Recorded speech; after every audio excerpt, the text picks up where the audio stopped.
te agradecemos, Pai, primeiramente pela oportunidade, Pai, de estarmos aqui, juntos, reunidos, podemos louvar e engrandecer o Teu santo nome, Deus, podendo adorar ao Senhor, Pai. Obrigado, Pai, porque o Senhor, um dia, Deus, nos resgatou, um dia nos remiu, e podemos, Deus, hoje estarmos aqui por conta disso, Pai.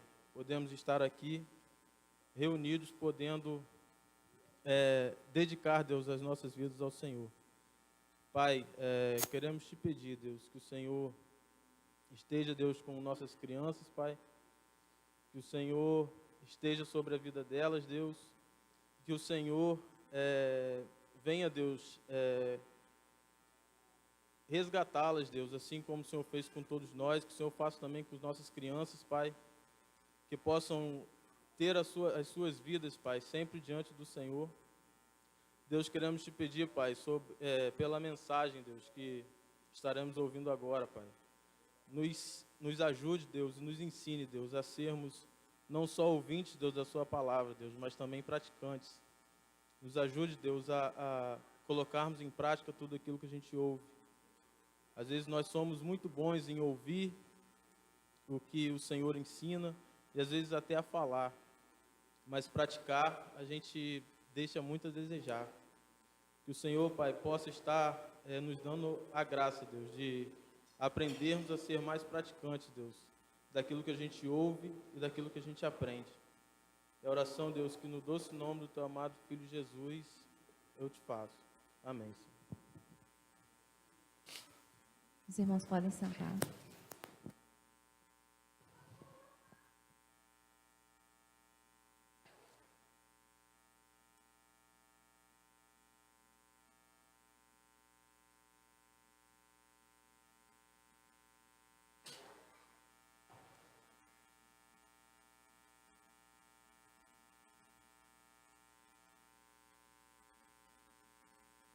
Som.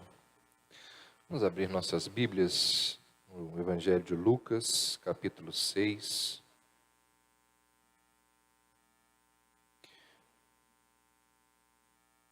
Vamos ler aí a segunda história narrada nesse capítulo.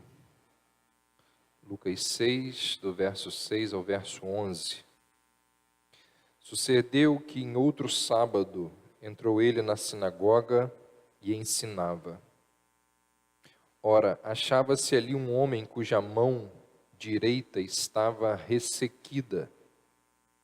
Os escribas e os fariseus observavam-no, procurando ver se ele faria uma cura no sábado, a fim de acharem de que o acusar.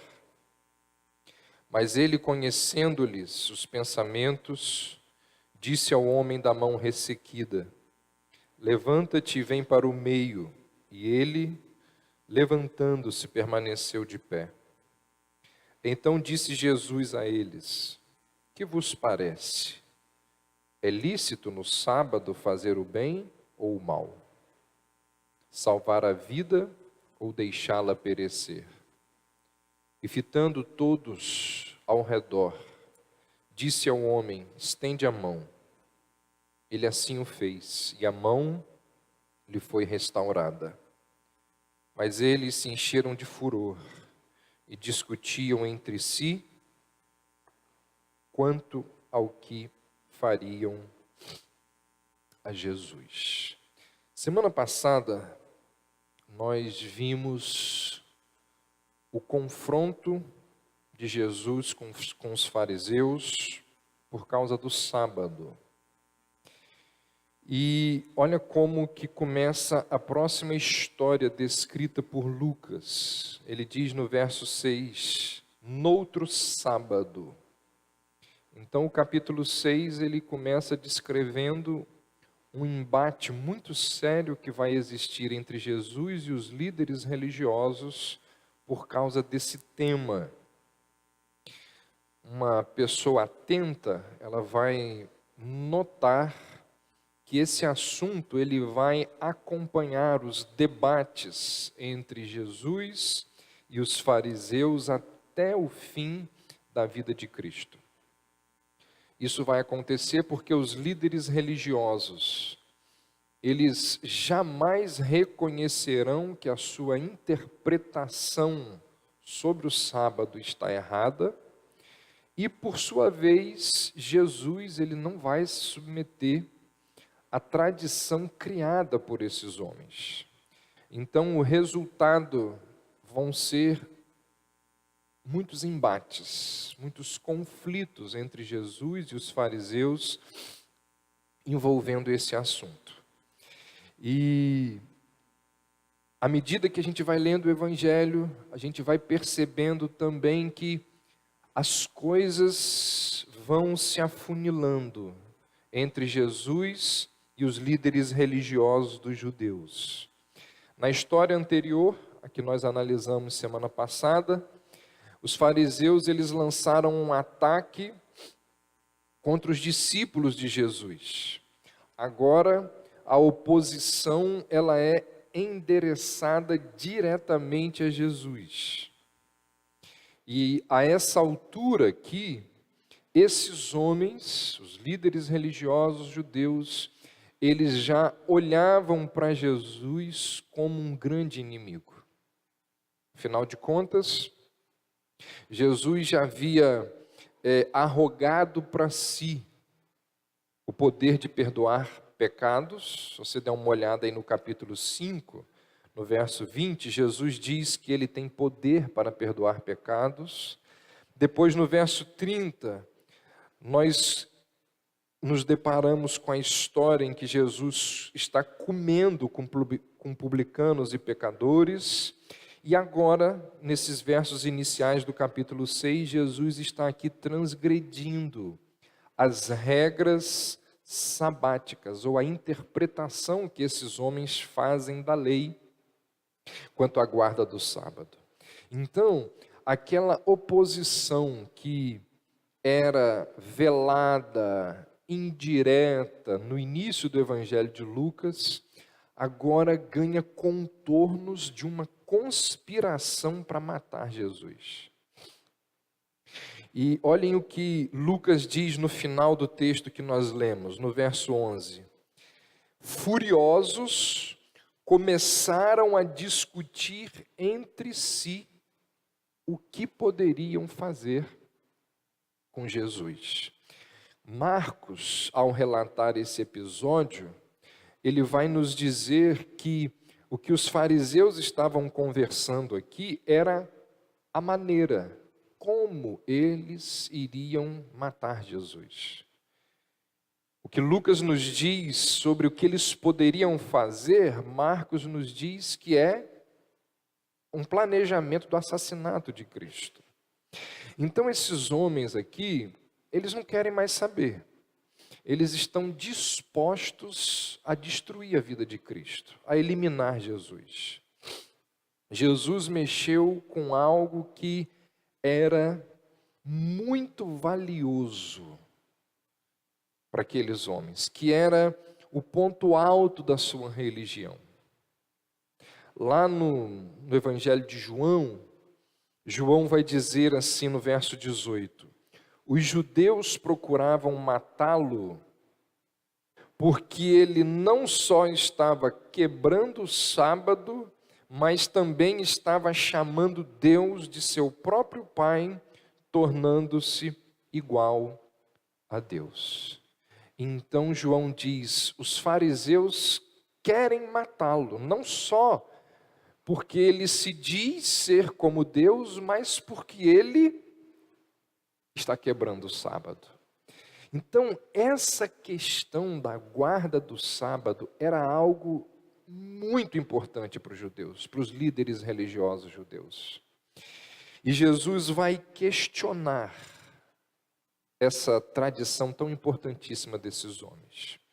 E esse questionamento de Jesus se dá acompanhado da realização de um milagre. Olha o que diz aí o verso 6. Estava ali um homem que tinha a mão direita atrofiada.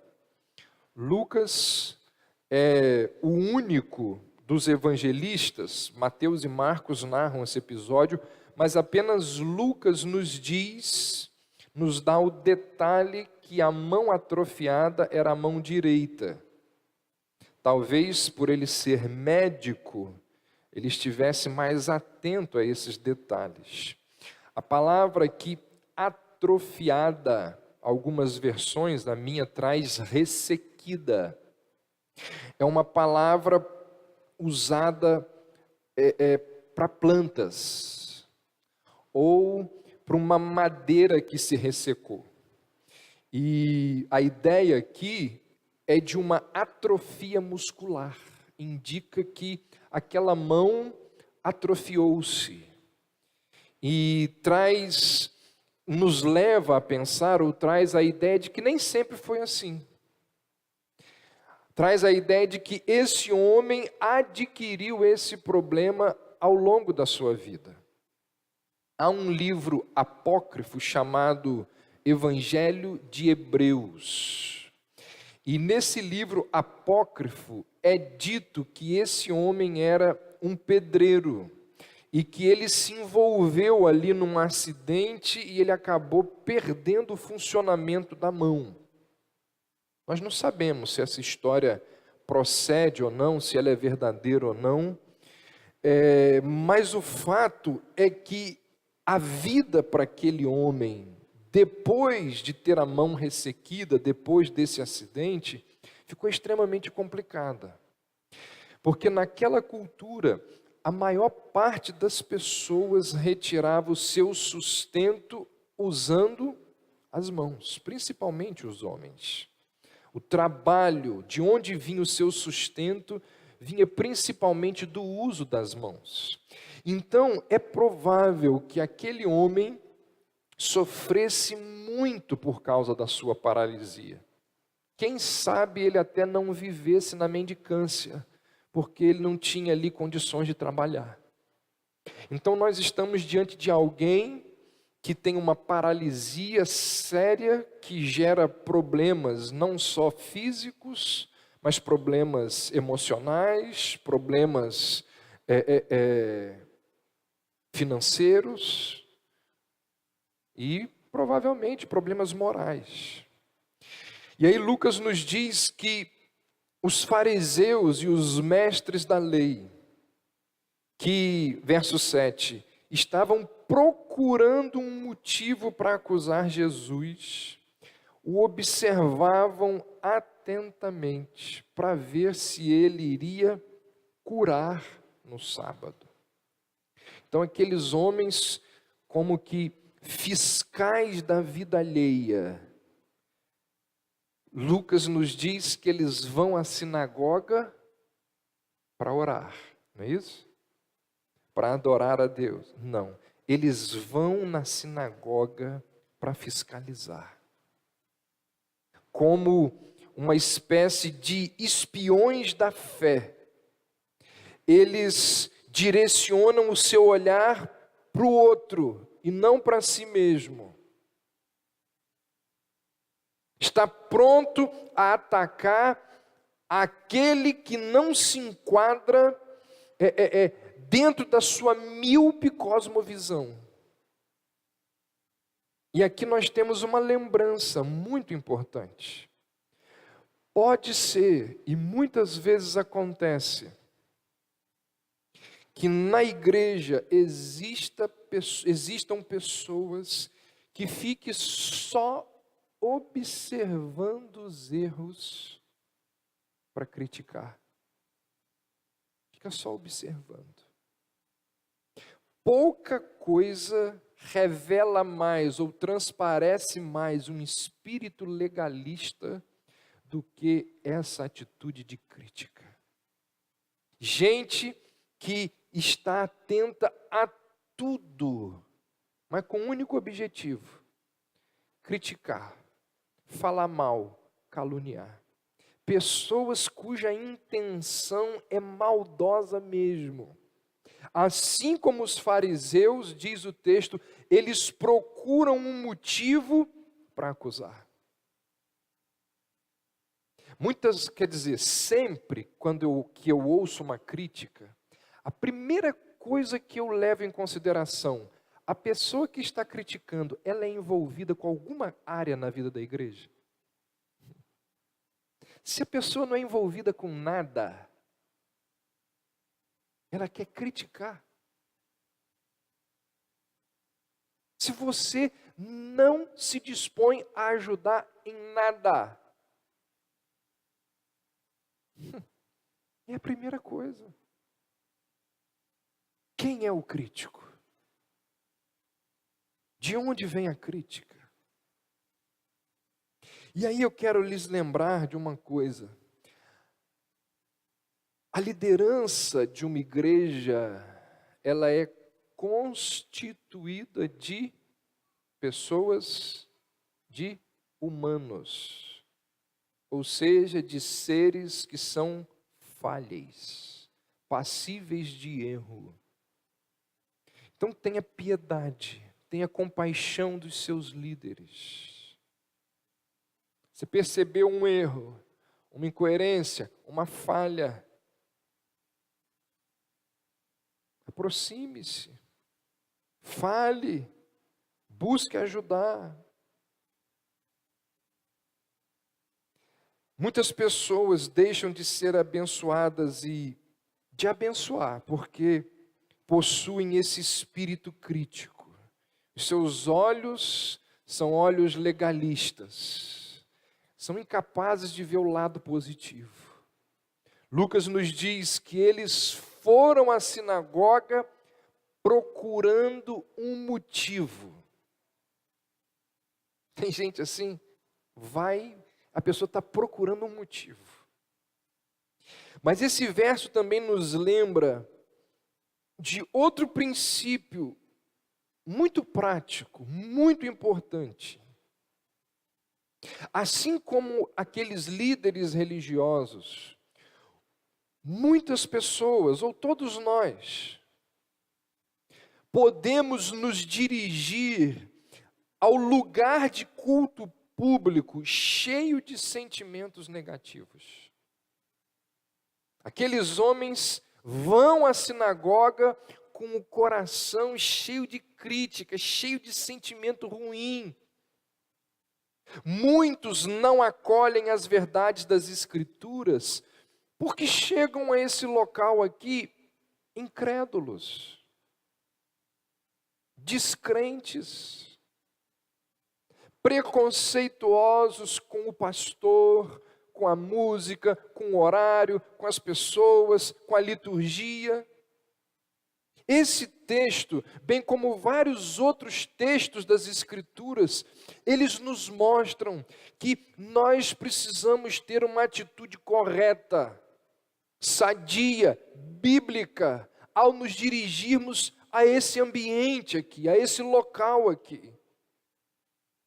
Isso é algo que muitos, talvez a maior parte dos que aqui estão, falham em observar com seriedade, com responsabilidade. Até nisso, Jesus é o nosso maior exemplo. Quando nós lemos lá o Mateus 17, ali é dito que Jesus, ele vai adorar ao Pai. E ali é dito que ele escolhe os seus companheiros. E quando ele pensa na adoração, ele planeja estar em comunhão com o Pai, ele não age de forma impulsiva. Pelo contrário, Jesus, ele planeja, ele tem uma atitude premeditada. Ele escolhe, diz Mateus, não apenas os companheiros. Mateus diz que ele escolhe o local. E uma vez que ele escolhe o local para ter aquela intimidade com o Pai, e ele sabe que o local fica a certa distância, ele escolhe também o caminho correto para chegar naquele local e permanecer naquele local. De forma que quando Jesus chega à montanha que ele escolhe, o coração dele já está pronto.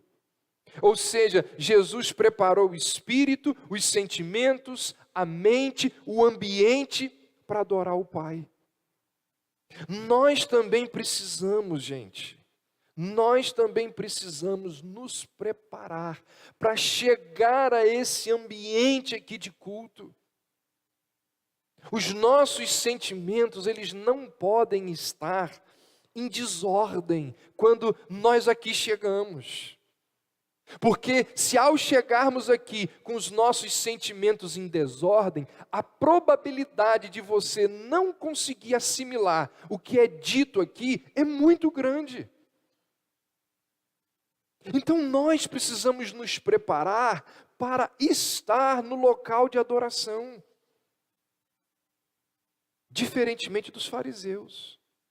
Nós somos constantemente confrontados pelas mais diversas situações que nos roubam a alegria, a paz de estar num ambiente como esse aqui.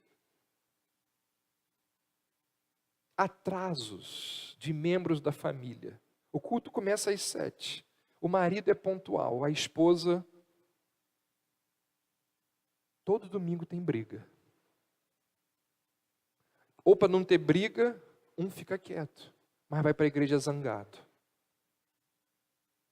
Aí chega aqui, zangado. Porque membros da família constantemente atrasam. Brigas conjugais, brigas entre pais e filhos, brigas de irmãos. Não acontece muito aqui em Campos, mas em grandes capitais, o trânsito muitas vezes pode deixar a pessoa estressada para chegar na igreja, que tem hora. No momento que nós nos dirigimos para o templo, acontece uma infinidade de coisas para nos atrapalhar. Para impedir que cheguemos aqui em paz, com alegria. E vocês acham que o diabo não sabe disso? Que Satanás não sabe disso? E que ele entra em cena, fazendo o que pode, tudo que está ao seu alcance para nos desorientar em momentos antes do culto? Nós precisamos levar as horas que antecedem aos cultos públicos a sério. Mas o que muitas vezes acontece é que nós nos dirigimos para esse local de forma casual, como quem vai ao shopping, como quem vai... A gente chega atrasado, cansado, irritado. Jesus, ele se prepara para se encontrar com seu Pai. Nós também deveríamos fazer isso. Não deveríamos, assim como os fariseus que se dirigiram à sinagoga cheios de sentimentos negativos, chegar aqui a esse local com sentimentos negativos. Então, ore antes de vir. E você vai estar pronto para orar quando chegar. Durma antes de vir.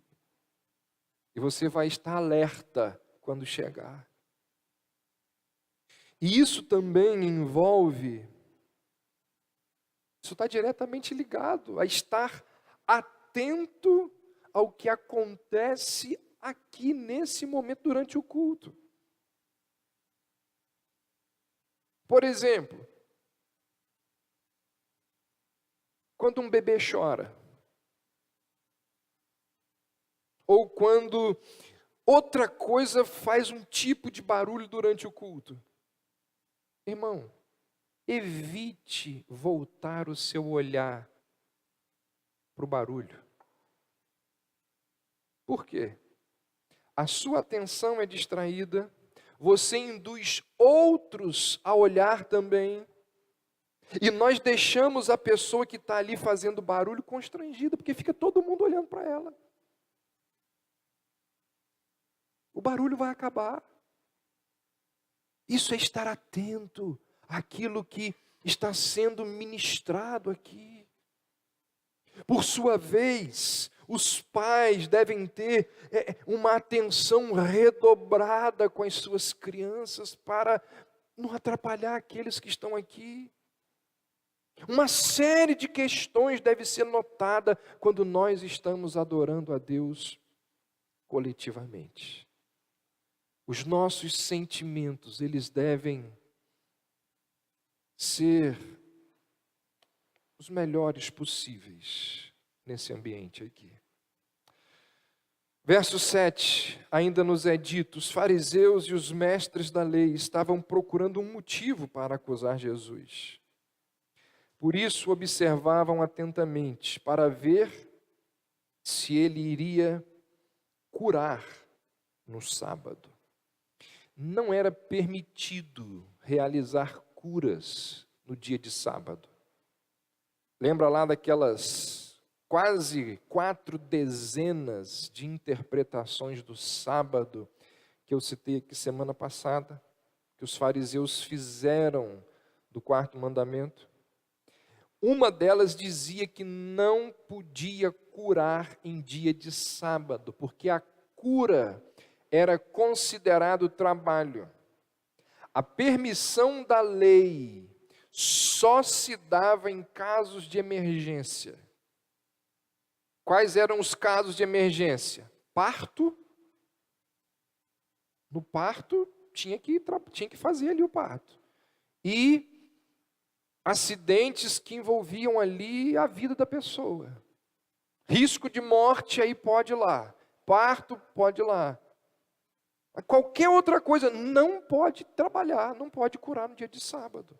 E aquele homem ali, ele não corria perigo.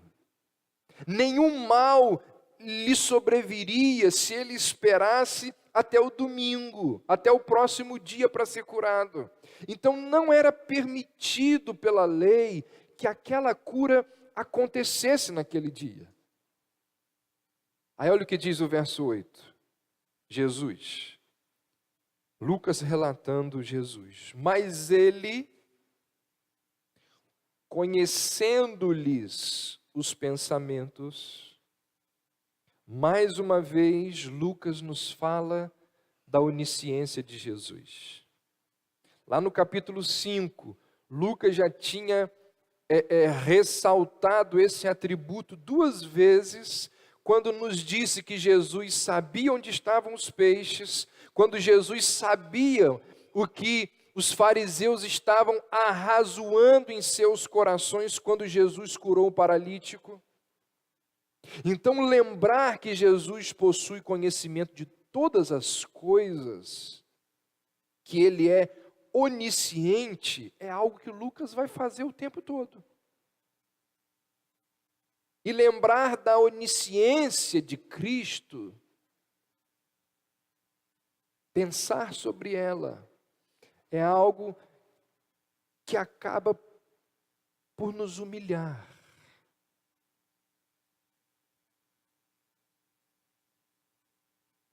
Quantos pensamentos você teve no dia de hoje, que se fosse verbalizado aqui, você morreria de vergonha?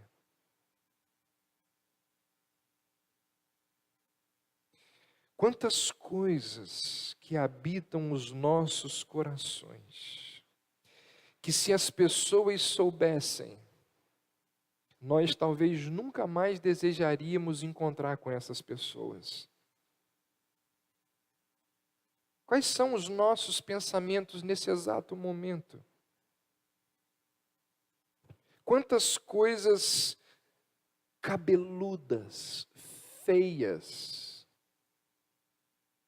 inenarráveis existem no nosso coração? Você teria coragem de compartilhar tudo aquilo que você pensa? Que bom que não. Que bom que não. Pois Deus sabe de cada uma das nossas mais terríveis maquinações. Deus sabe quantas vezes você matou uma pessoa em seu coração. Deus sabe quantos xingamentos seus não foram verbalizados. Deus sabe que aquele sorrisozinho hipócrita de canto de boca que você dá para o seu irmão é hipócrita, é falso, é mentiroso. Deus enxerga o que está por trás de cada uma das nossas atitudes.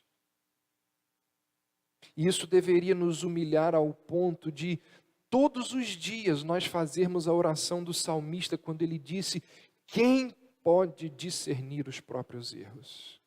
Absolve-me daqueles que me são ocultos.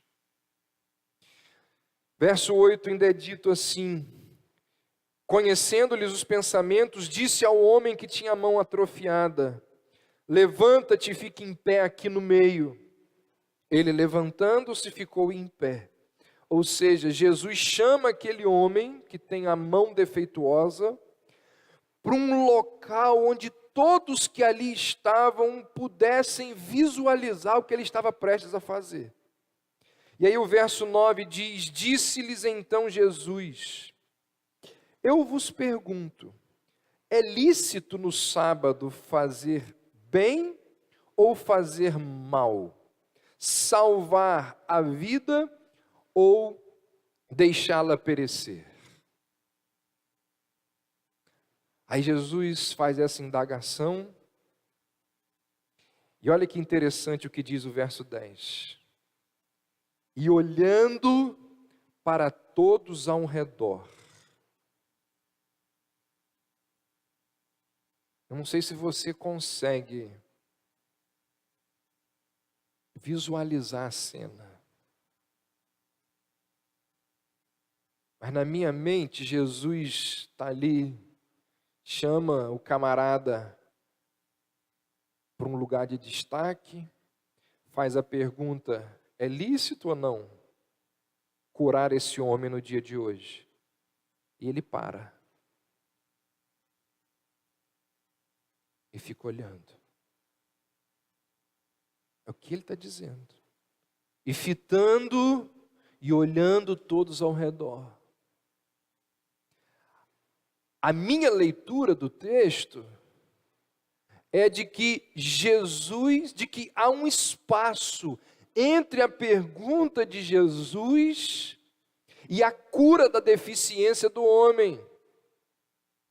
Jesus pergunta e fica aguardando a resposta para a sua pergunta.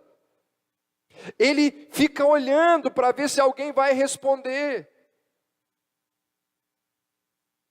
E surge aquele silêncio constrangedor, aquele silêncio gritante.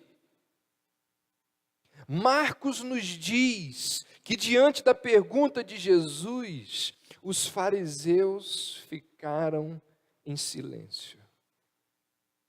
E ficaram quietinhos, porque Jesus lhes colocou numa situação muito complicada. Jesus pergunta: é lícito ou não curar no sábado? Se eles dissessem sim, eles estariam liberando Jesus para curar no sábado e estariam indo contra tudo aquilo que eles vinham ensinando há décadas. Iam contra tudo aquilo que eles vinham defendendo há muito tempo. Mas se eles dissessem não, isso revelaria a impiedade, a maldade dos seus corações. Ou eles validavam os ensinos de Jesus, ou eles se condenavam. E ao perceber a inteligência de Jesus, Marcos diz que eles ficam quietinhos, calados. Qualquer resposta da parte deles iria incriminá-los. Eles ficam sem argumentos, absolutamente mudos. E isso é algo que deixa uma pessoa zangada. Quando você está num debate, e não precisa ser um debate na televisão, não. Pode ser um debate na cozinha da sua casa, você e seu cônjuge. Quando o outro usa um argumento que deixa você calado, você fica calado e enfurecido. Queima por dentro, né? Aquele ódio, porque você não tem uma resposta para dar. E essa foi a reação dos fariseus. Olha o que diz o verso 11. Mas eles se encheram de furor, com muita raiva, e uns com os outros conferenciavam, discutiam sobre o que fariam a Jesus. Uns com os outros, Lucas não dá essa informação. Mas se você for lá no relato de Marcos, no capítulo 3 de Marcos, esses outros aqui eram herodianos. E, gente, os fariseus, eles não se relacionavam com nenhum tipo de gentio. Não apertava a mão, não conversava, não falava nada, não se relacionava com gentios, com qualquer outra pessoa que não fosse do seu grupo. No entanto, no desejo de destruir Jesus, eles vão se aliar às autoridades romanas para tentar eliminar Jesus. É impressionante o que as pessoas são capazes de fazer para defender aquilo que lhes é conveniente.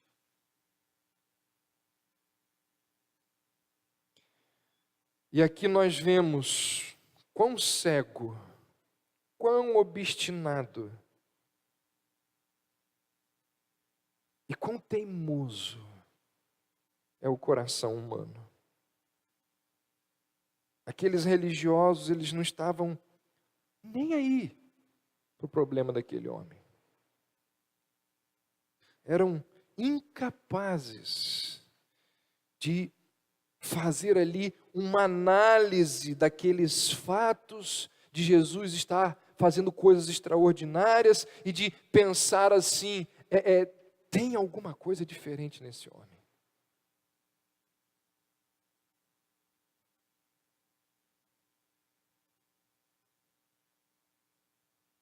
Uns se aproximam de Jesus e são restaurados. Foi o caso do pedreiro, do homem que tinha a mão ressequida. Outros se aproximam de Jesus e são desmascarados. No caso daqueles líderes religiosos. Eu quero fazer algumas aplicações desse texto para as nossas vidas. Primeiro, nós não podemos permitir que a misericórdia seja sufocada pelas nossas tradições. Você conhece o texto de Isaías 1? Os fariseus conheciam. Lembra o que diz Isaías 1? Vamos dar uma lida lá, rapidinho.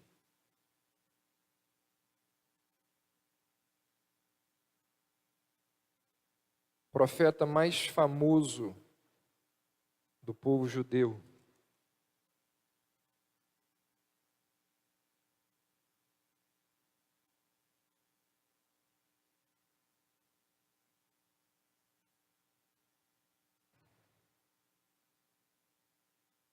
Logo no primeiro capítulo, verso 11, Deus diz assim: de que me serve a mim a multidão dos vossos sacrifícios, diz o Senhor. Estou farto dos holocaustos de carneiros e da gordura de animais cevados, e não me agrado do sangue de novilhos, nem de cordeiros, nem de bodes. Quando vindes para comparecer perante mim, quem vos requereu, só pisardes os meus átrios? Não continueis a trazer ofertas vãs. O incenso é para mim abominação, e também as festas da lua nova, os sábados e a convocação das congregações. Não posso suportar a iniquidade associada ao ajuntamento solene. As vossas festas da lua nova e as vossas solenidades, a minha alma as aborrece, já me são pesadas, estou cansado de as sofrer. Pelo que, quando estendeis as mãos, escondo de vós os olhos.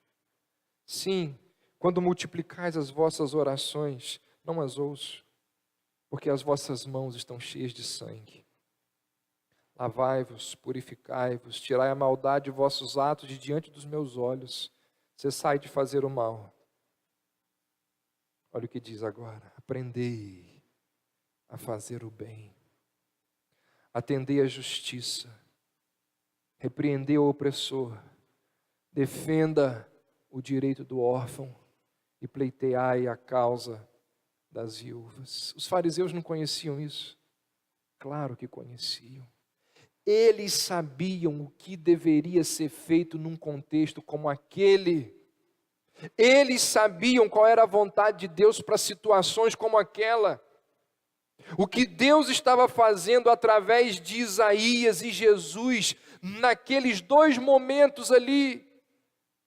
Deus está condenando aquela estrutura que se preocupa muito mais com as formalidades do que com o necessitado. Tanto Isaías quanto Cristo estão denunciando uma religião vazia, sem vida, que se torna abominável para Deus. Eles estão dizendo: olha, nós não podemos permitir que a misericórdia seja sufocada pelas nossas tradições. Foi o que aconteceu no exemplo anterior. Quando Jesus precisa que os seus discípulos se alimentem, e eles dizem: não é lícito colher espigas no dia de sábado para comer. E Jesus diz, lembra lá da história de Davi? O que fez o sacerdote Abimeleque? A misericórdia é mais importante que as nossas tradições. Então estava certo ajudar as pessoas no sábado? Sim. Os fariseus, eles estrangularam o sábado com as suas regras, não deixando nenhum tipo de espaço para misericórdia.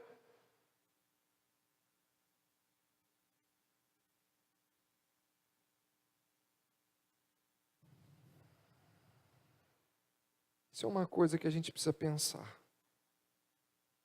Todos nós precisamos pensar sobre isso. Quais são as nossas tradições familiares, existenciais? Porque quando a gente fala de tradição sufocando a misericórdia, a gente logo pensa em coisas da igreja, né? A gente não consegue fazer uma autoanálise e pensar e lembrar que nós, como indivíduos, temos as nossas tradições. E aí a gente não consegue ser misericordioso em momento nenhum. Nem que seja com o menino que está lá no sinal pedindo um dinheiro. Aí a sua tradição existencial, pessoal, diz assim: eu não, para quê? Vou dar ele para ele comprar uma cola para ficar cheirando? Não vou dar dinheiro a ele não. E quando você não quer dar uma esmola para alguém, normalmente você saiu de um restaurante onde você gastou R$130. Não está nem aí para o outro.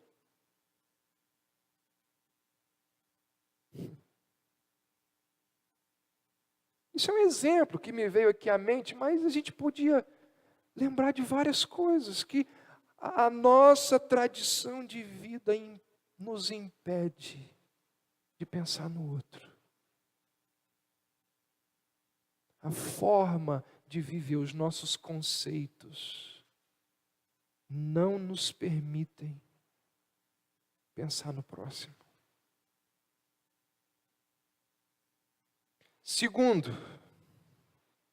Deus tem os seus, mesmo nos piores lugares. Quando a gente fala dos fariseus, a gente fala muito mal dos fariseus, porque eles mereciam. Merecia que se falasse mal deles. Mas nós, ao falarmos desse grupo religioso judeu, a gente pode ser levado a pensar que todo mundo que entrou para o farisaísmo, todo mundo que se transformou em fariseu está no inferno. Não é? Onde estão os fariseus? Todos eles, 100% no inferno. Natural pensarmos assim, porque eles eram homens de coração muito duro. Muito duro. Nos relatos dos evangelhos, nós vemos que esses homens não estavam nem aí para os outros. Não tinha piedade, misericórdia nenhuma. No entanto, diz-nos a Bíblia que existiram alguns fariseus que tiveram os seus corações transformados por Jesus, pela graça de Deus. Atos capítulo 15, verso 5, é dito assim: mas alguns da seita dos fariseus tinham crido. Está lá. Os evangelhos falam de um grande fariseu chamado Nicodemos, que creu em Jesus. E qual é, biblicamente, assim, o fariseu convertido a Cristo mais famoso de todos? O apóstolo Paulo. Será que existia algum fariseu mais obtuso que Paulo? Paulo vai dizer assim no seu currículo de vida lá em Filipenses, ele vai dizer assim: eu, quanto ao zelo, era perseguidor da igreja. Quanto à justiça que há na lei, diz Paulo, eu era irrepreensível. Apesar de ser quem era, de viver da forma que vivia, de ter os amigos que tinha, Deus resgatou aquele homem. Deus transformou a vida daquele homem. E transformou de tal forma que Paulo veio a testemunhar o seguinte: o que para mim era lucro, passei a considerar como perda por amor de Cristo Jesus. Tenho também como perda todas as coisas, pela excelência do conhecimento de Cristo Jesus, meu Senhor, pelo qual sofri todas as perdas, sofri a perda de todas estas coisas e as considero como um refúgio para ganhar a Cristo.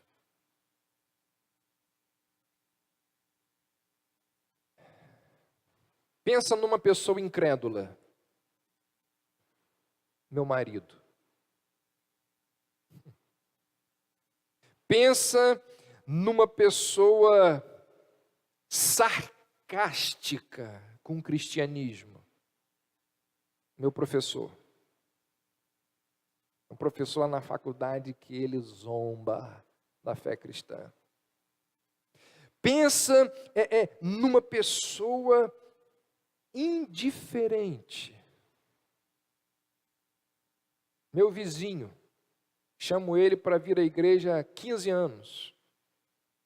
Dou livro a ele, nunca lê. Pensa numa pessoa que é avarenta. Meu cunhado.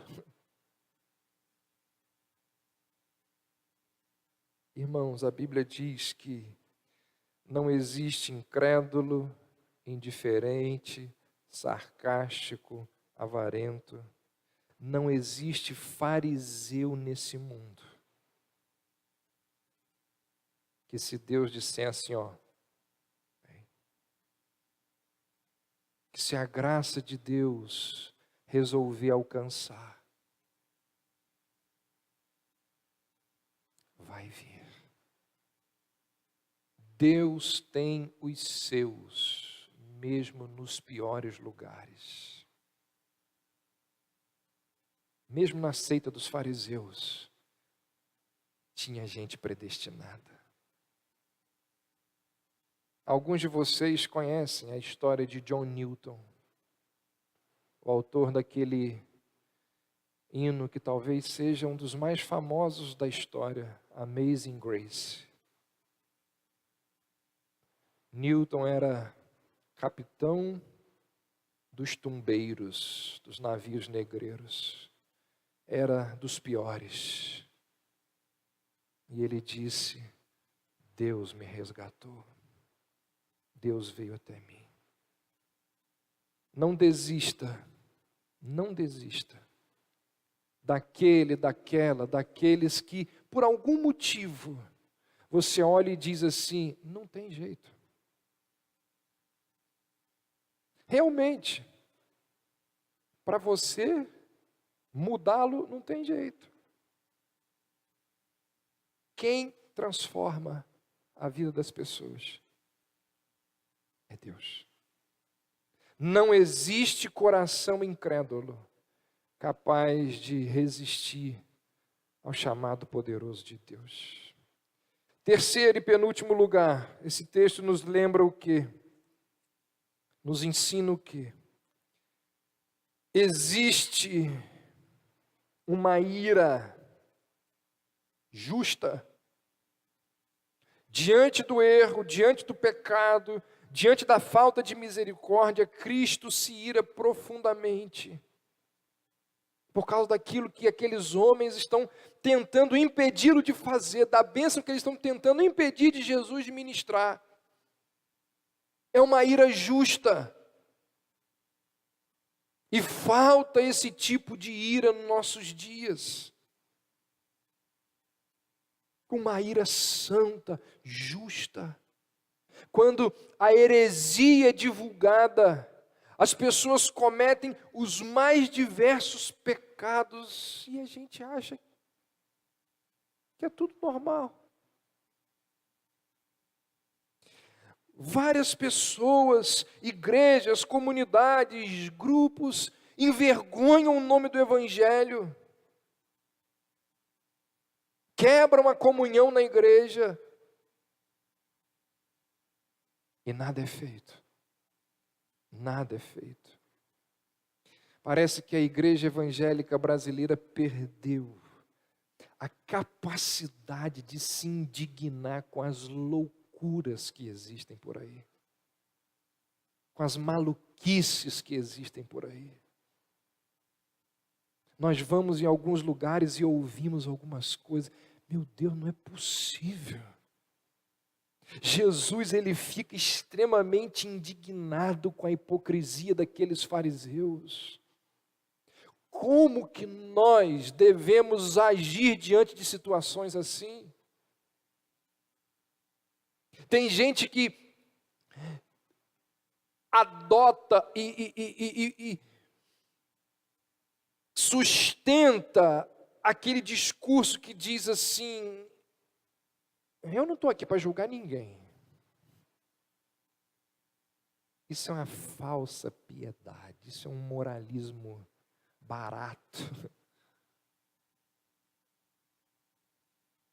E alguns chegam até a usar o texto lá de Mateus 7, quando Jesus diz assim: não julgueis para que não sejais julgados.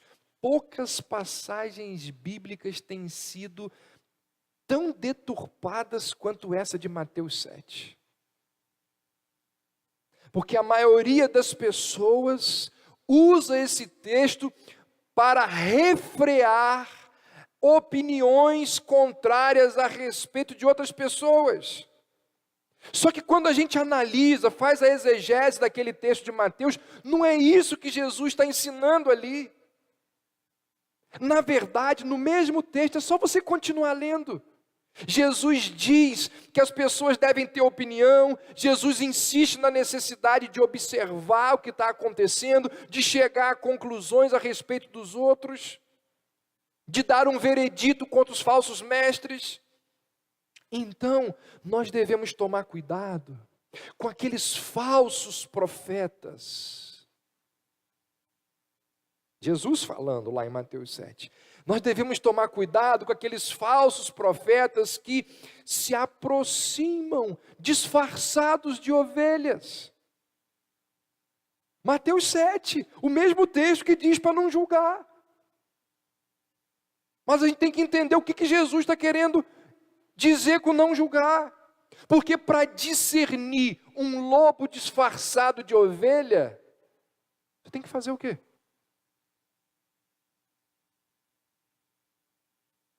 Tem que desmascarar. E desmascarar é diferente de julgar.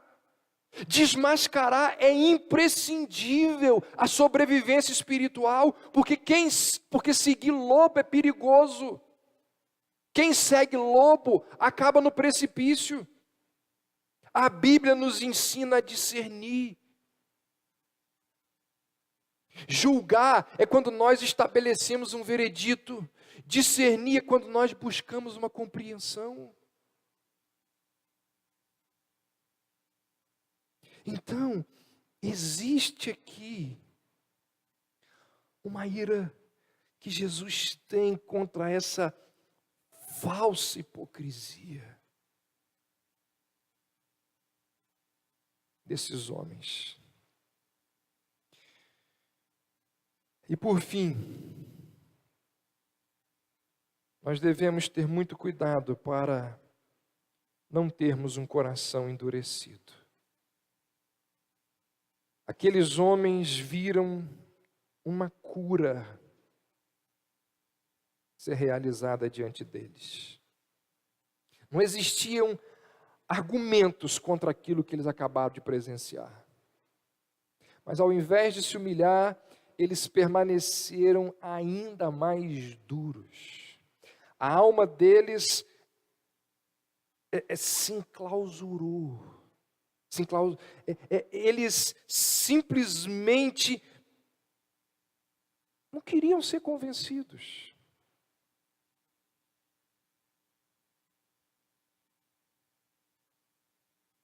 Isso pode acontecer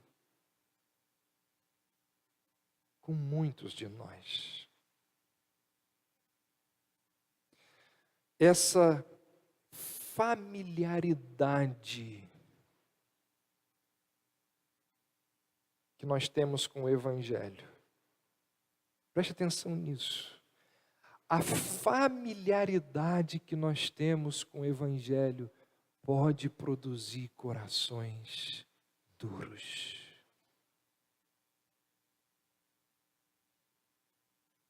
Isso é muito sério. Por estarmos há muito tempo aqui nesse ambiente da fé, nós acabamos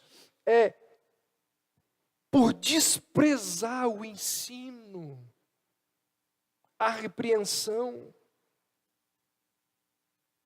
Me diz aí, meu irmão, minha irmã, responde no seu coração.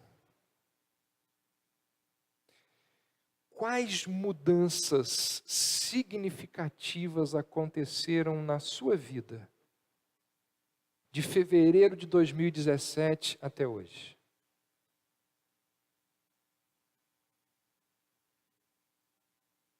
Quais são as mudanças?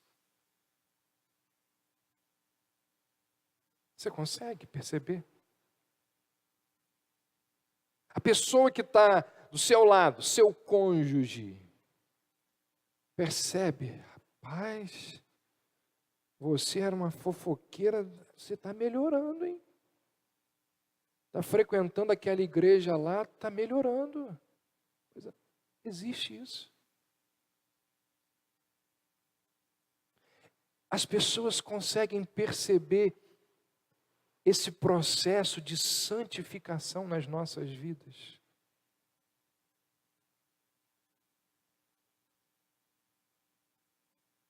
Será que existem áreas da nossa vida que são perceptíveis o crescimento?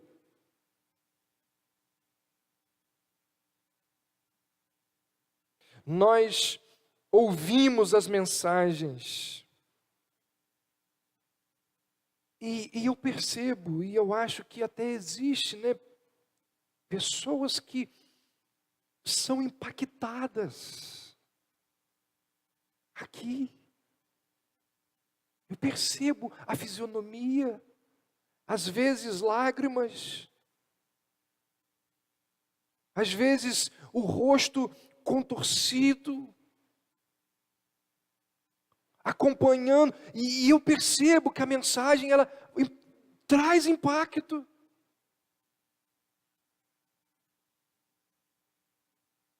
Mas amanhã, segunda-feira,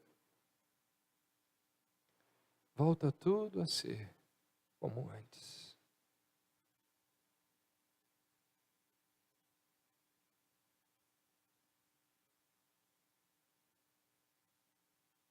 Nesses últimos 2 meses,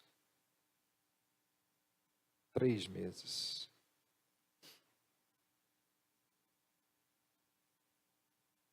eu conversei com 3 pessoas aqui da igreja.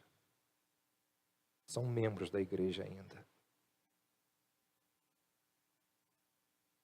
Sobre a situação que elas estão vivendo.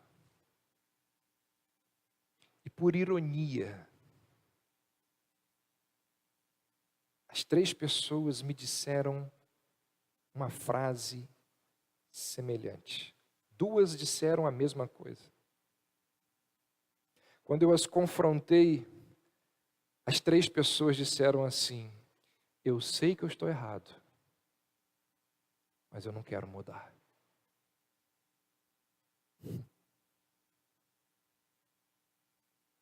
Biblicamente eu sei que eu estou errado, mas eu quero continuar a vida que eu estou vivendo.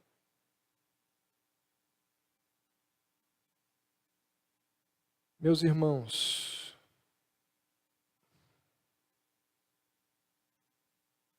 isso é um coração duro.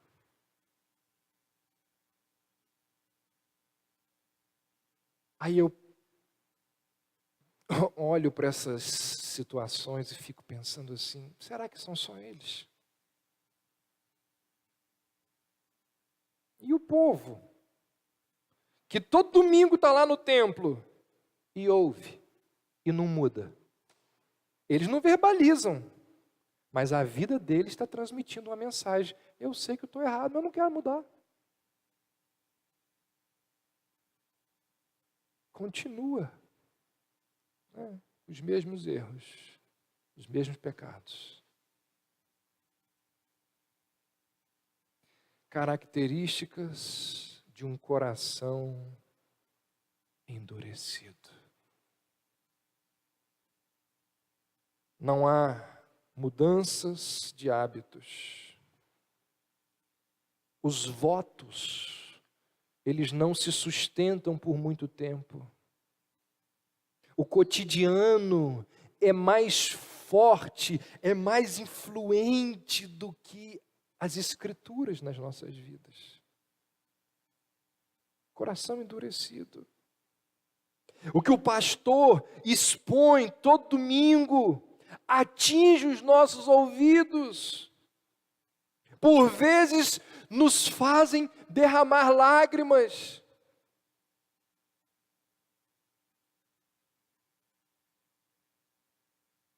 Mas não o nosso coração.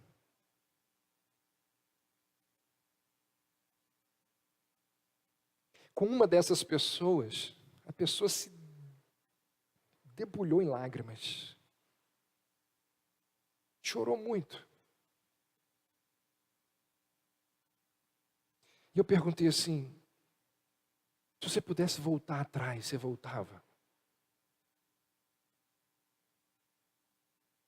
Ele disse: não sei. Mas eu estou muito triste. E eu tenho certeza que ela está triste.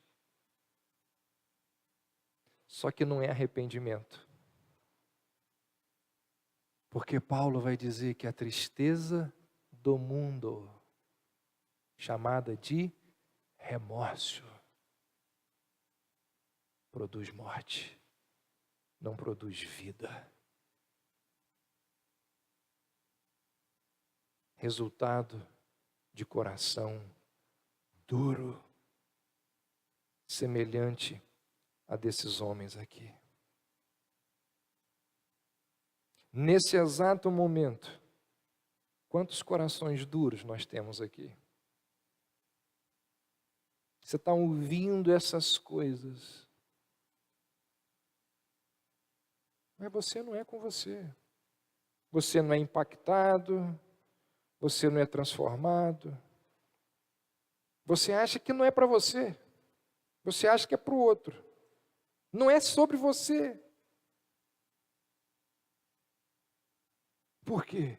Porque nós ficamos calejados com as verdades das Escrituras. Não existe mais clamor nos nossos lábios. Não existem mais lágrimas vertidas genuinamente com a exposição e o confronto das Escrituras. A Bíblia é pregada e você continua com aquele estilo de vida pecaminoso. Coração duro, igualzinho a dos fariseus.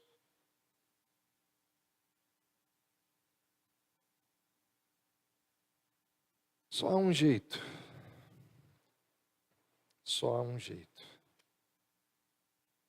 O que Deus disse através do profeta? Eu tirarei de vós o coração de pedra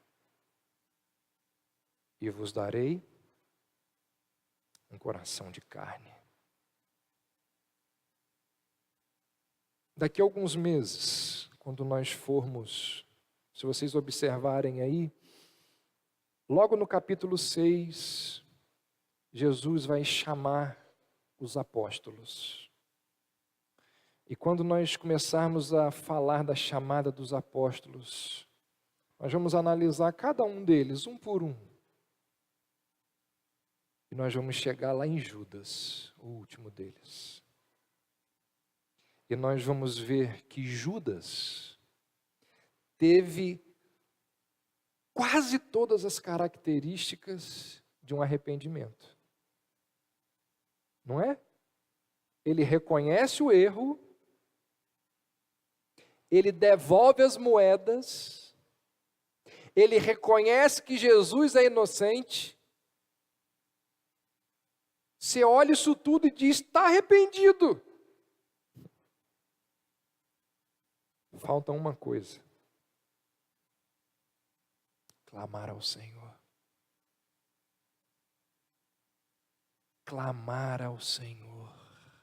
Essa é a grande diferença de arrependimento e remorso.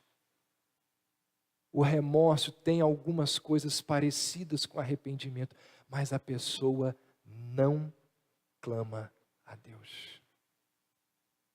Sabe quem que dá o arrependimento ao homem? Os arminianos dizem que é o próprio homem. Coitado deles, que os pregadores acham que nós podemos gerar... Não dá.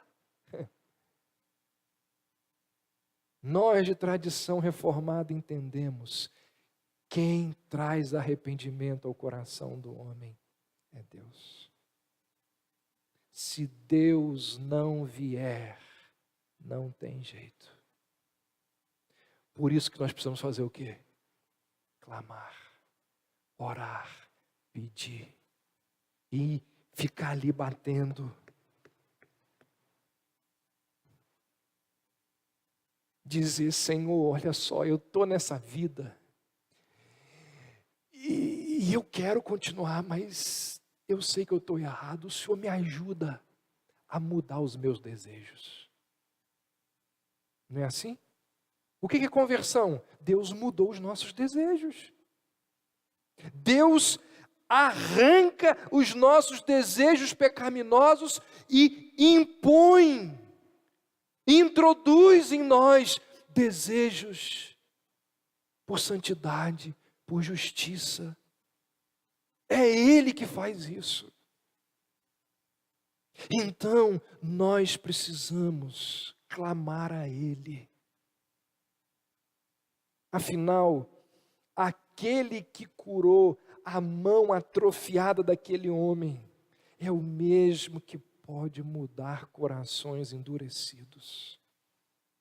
Aquele que curou a mão ressequida daquele homem é o mesmo que pode nos livrar das nossas tradições, dos nossos legalismos, da nossa falsa religiosidade, do nosso coração duro. Então, meu irmão, minha irmã, precisa haver clamor.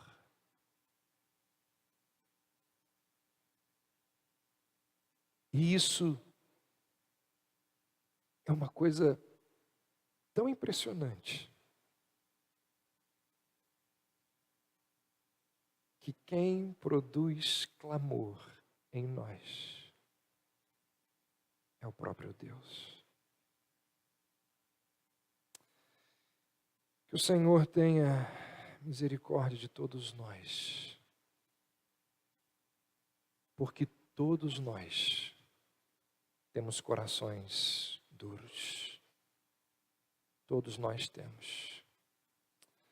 Só Deus para transformar os nossos corações farisaicos, legalistas, em corações prontos a ouvi-lo e a mudar e a ser transformado por Ele. Vamos orar? Senhor nosso Deus, perdoa-nos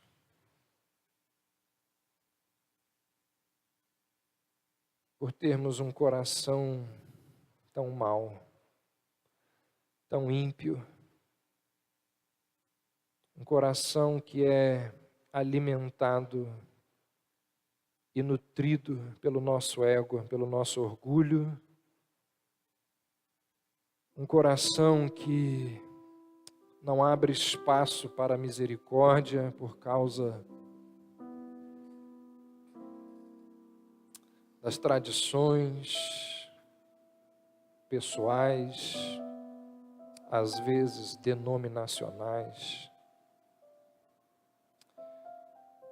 Ó Deus, que o Senhor nos ensine a Tua palavra e mais do que isso, que o Senhor faça com que a palavra aprendida possa ser vivida. Essa oração já foi feita hoje aqui pelo Vinícius. Nós somos tão difíceis de praticar aquilo que aprendemos. Ó Deus, que o Senhor nos ajude. Que o Senhor coloque em nós o desejo, o anseio, a busca.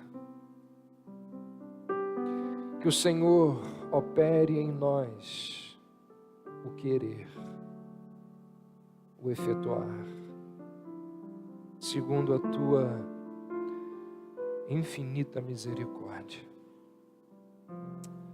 Que assim seja na minha vida, na vida dos meus irmãos aqui, em nome de Jesus.